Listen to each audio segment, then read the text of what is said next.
Sahabat, berjumpa kembali dengan saya, Romo Paulus Waris Santoso Ukarem, dalam seri pendalaman iman Katolik, PIKA. Hari ini, saya mengajak Anda untuk berkenalan dengan pribadi-pribadi di jalan salib Yesus. Hari ini, sampai dengan hari Kamis yang akan datang, kita akan melihat, sebelum Jumat Agung nanti, orang-orang yang terlibat secara langsung di dalam jalan salib Yesus. Kita hendak belajar dari mereka. Belajar itu bisa dari kesalahan atau juga keutamaan. Ketika dari kesalahan, agar kita tidak mengulangi yang sama. Kalau dari keutamaan, agar kita bisa meneladan. Nah, sebelum kita memulainya, mari, seperti biasa, saya mengundang Anda semua untuk berdoa, doa malaikat Tuhan. Demi nama Bapa dan Putra dan Roh Kudus. Amin. Maria diberi kabar oleh malaikat Tuhan bahwa ia akan mengandung dari Roh Kudus. Salam Maria, penuh rahmat Tuhan sertamu, terpujilah engkau di antara wanita, dan terpujilah buah tubuhmu Yesus.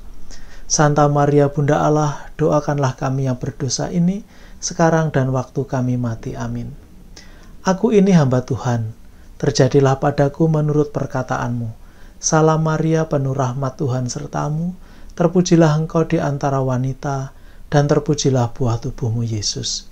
Santa Maria Bunda Allah, doakanlah kami yang berdosa ini, sekarang dan waktu kami mati. Amin. Sabda sudah menjadi daging dan tinggal di antara kita. Salam Maria, penuh rahmat Tuhan sertamu, terpujilah engkau di antara wanita, dan terpujilah buah tubuhmu Yesus. Santa Maria Bunda Allah, doakanlah kami yang berdosa ini, sekarang dan waktu kami mati. Amin. Doakanlah kami ya Santa Bunda Allah, supaya kami dapat menikmati janji-janji Kristus. Marilah kita berdoa. Ya Allah, karena kabar malaikat kami mengetahui bahwa Yesus Kristus Putramu menjadi manusia, curahkanlah rahmat-Mu ke dalam hati kami, supaya karena sengsara dan salibnya, kami dibawa kepada kebangkitan yang mulia, sebab Dialah Tuhan dan pengantara kami. Amin.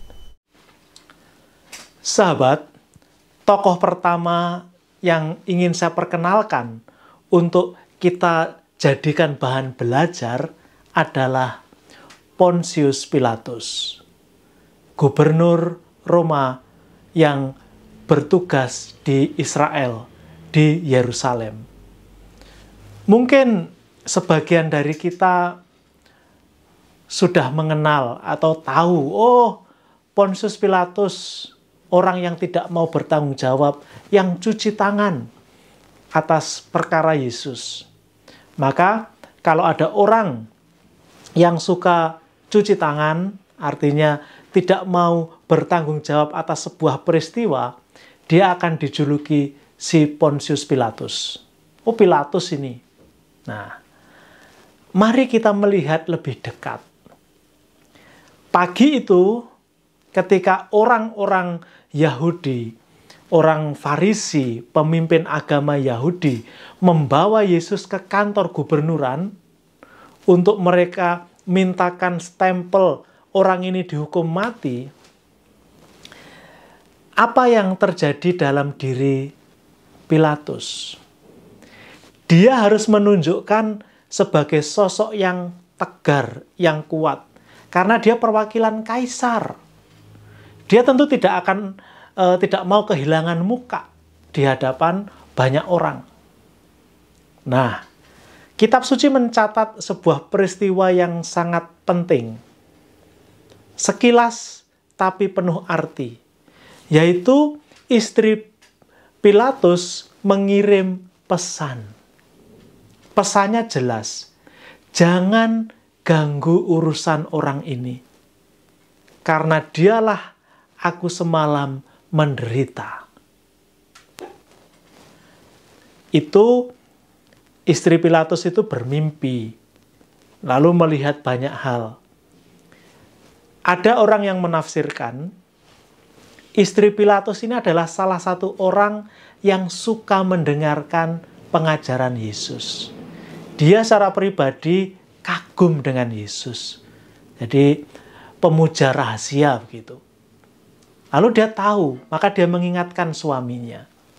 Tapi di lain pihak, Pilatus ini kan seperti saya katakan, karena dia perwakilan kaisar, dia harus bisa menunjukkan keadilan.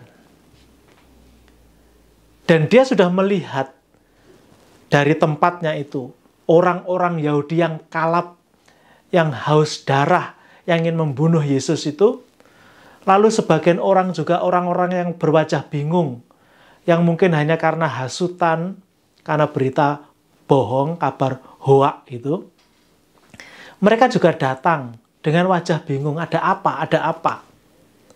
Lalu juga tentara-tentara, pasti karena itu rumah gubernuran, perwira dari Roma, maka dijaga tentara Romawi. 500-an orang, banyak.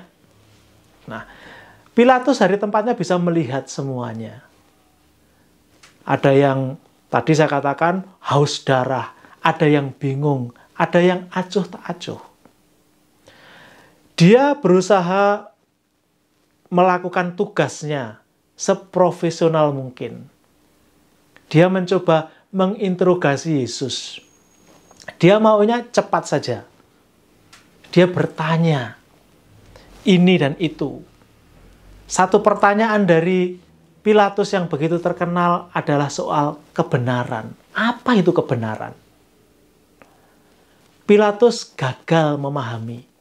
Meskipun dia sudah mendapat pesan dari istrinya, meskipun dia sendiri secara pribadi merasa bahwa orang ini tidak bersalah, tetapi dia gagal menemukan kebenaran dan memilih kebenaran. Pada akhirnya, Pilatus hanya cuci tangan.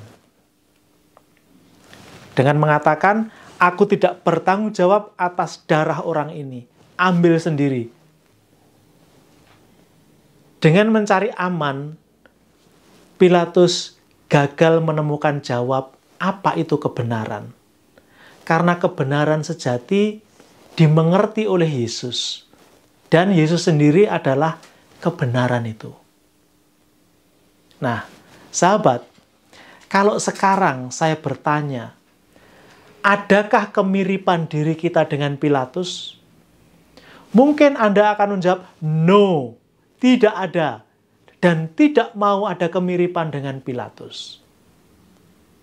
Tapi baik kalau kita melihat sejenak, dalam situasi-situasi tertentu, terkadang mungkin kita tanda kutip dipaksa keadaan, dipaksa situasi, kita mengingkari suara hati, memilih sesuatu yang tidak kita ingini, menjalankan sesuatu yang tidak kita inginkan. Bisa jadi, saya tidak tahu. Tetapi mungkin ada kalanya. Nah, Pilatus bertanya apa itu kebenaran. Sebaiknya kita juga bertanya, apa itu kebenaran? Di mana kita bisa menemukan kebenaran?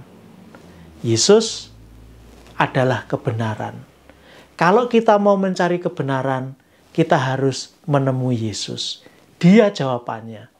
Semakin mengenal Yesus, semakin dekat dengannya, semakin kita bergaul akrab dengannya, kita akan lekat dengan kebenaran. Tuhan memberkati.